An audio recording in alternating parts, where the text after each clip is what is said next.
அரிசி குத்தும் அக்கா மகளே, நீ கை புடிச்சு கை விலக்கி உலக்கையத்தான் கையம் மாத்தி குத்தும் போது, அரிசி குத்தும் போது வலிக்கவில்லையா?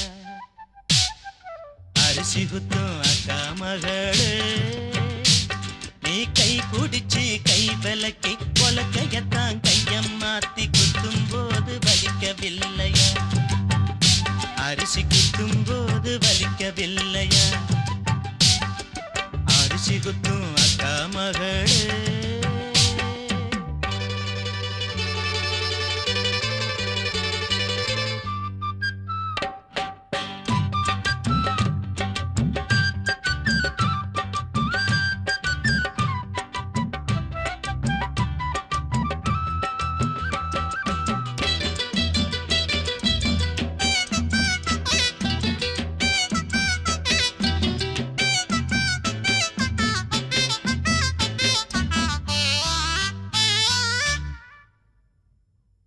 பக்கனையா சோத்த பொங்கி ஆக்கி